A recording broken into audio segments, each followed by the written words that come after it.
All right, so 6.2b. This lesson is going to be covering quadrilaterals. Once again, we're going to be talking about two other types of quadrilaterals. So this time we're going to talk about rhombi, which is the plural of a rhombus, which is what we'll be starting with today, and then also squares. So we're going to talk about these two quadrilaterals today. So just like with the last ones, we're going to have some key defining features of a rhombi, okay? So for any four-sided figure, any quadrilateral will be considered a rhombus has to meet these 8 criteria. So as you can probably guess, these first 5, opposite sides parallel, opposite sides congruent, opposite angles congruent, consecutive angles supplementary, diagonals bisect each other, those are the same 5 that we needed for parallelograms, and those are 5 that we also need for rectangles. So, in saying that, every single rhombus can be classified as a parallelogram because it's the same 5. But in addition with that, just like with the rectangle had 2 more additional ones that it had to meet to be a rectangle.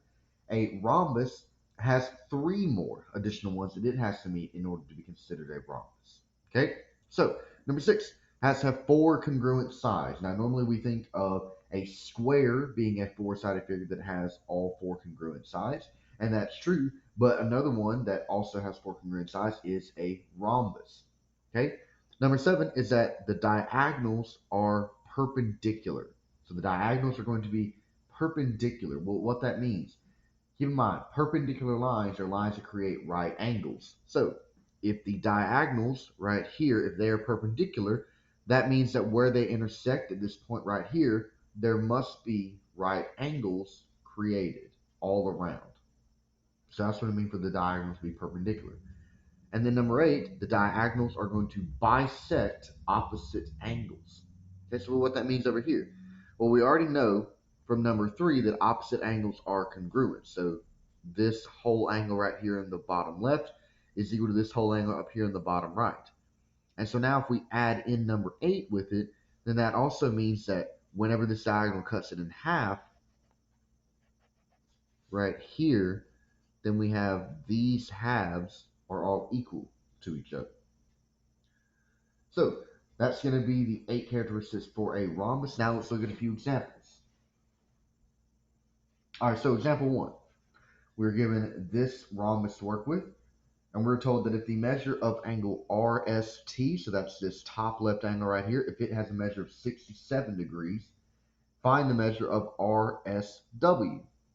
Well, it seems like RSW is just made up from angle RST, and RSW is created by the diagonal in this rhombus. Well, keep in mind that number 8 up here told me that diagonals bisect opposite angles, means it cuts all of the angles up in the corners in half. So RSW is going to be 1/2 of RST. So that's going to be how I set up my equation.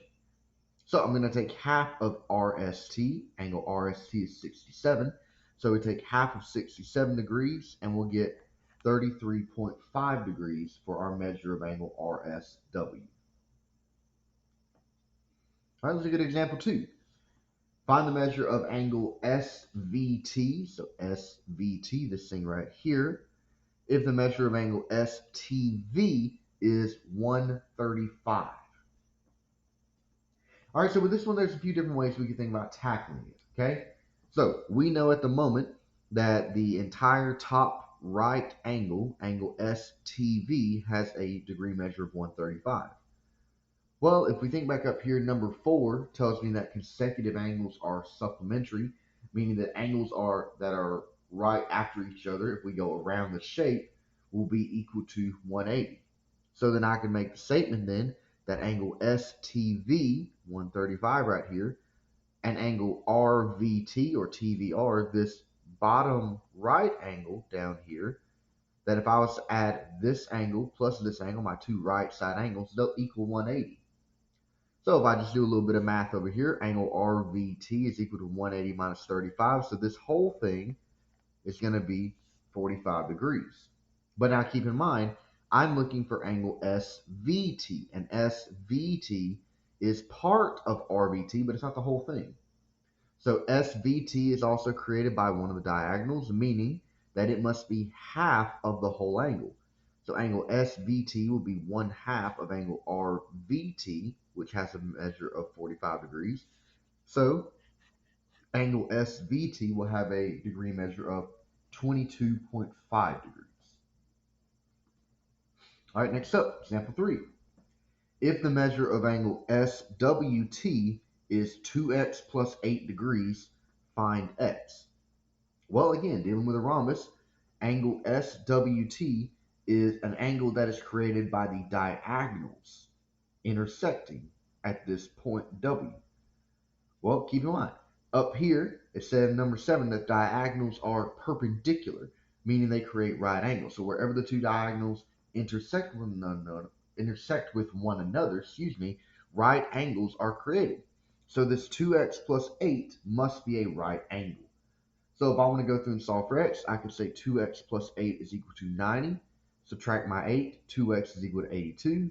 Divide by 2, x will equal 41. And again, this time I'm going to put just 41, not 41 degrees, mainly because this time x is not an actual angle measure.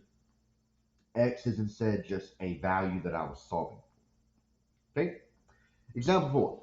Find the value of x if the measure of angle WRV is 5x plus 5 degrees, and the measure of angle WRS is 7x minus 19 degrees.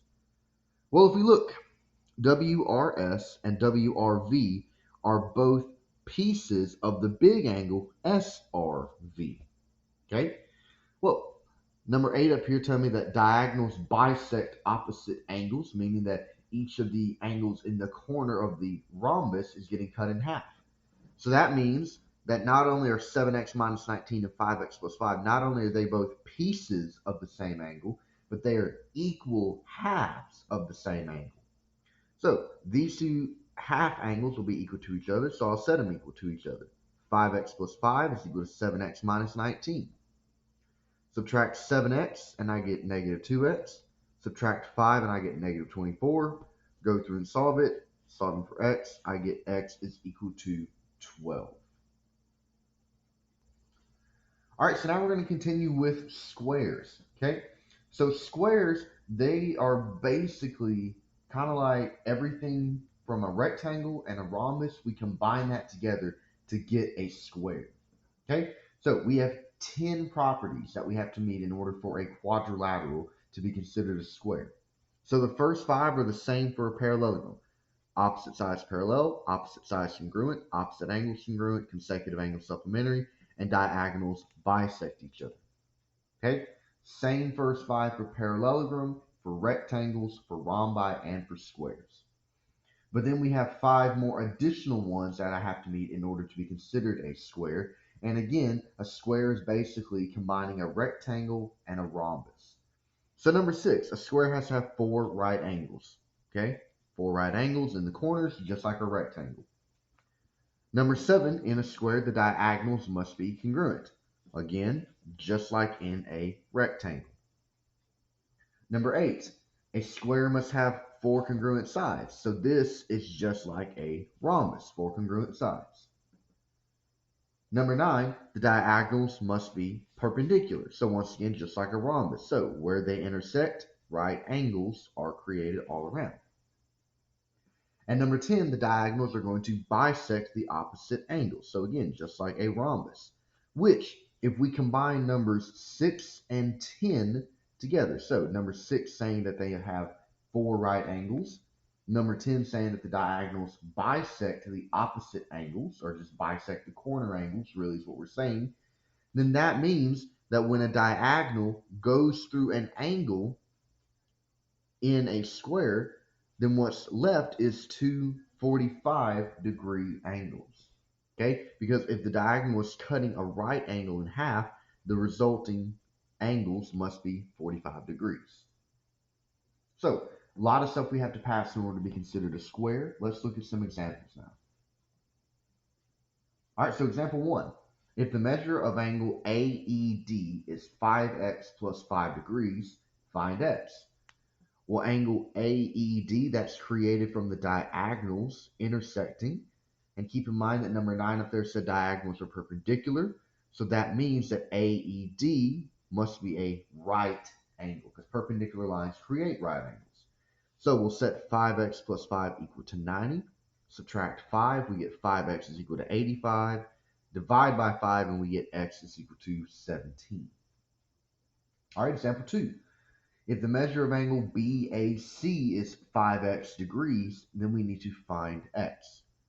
Well, angle BAC in this square is right up here. So it's not a whole angle, but it appears to be part of an angle.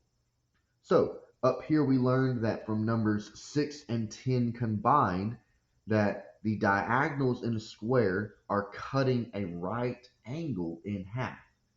So angle BAD right here is a right angle.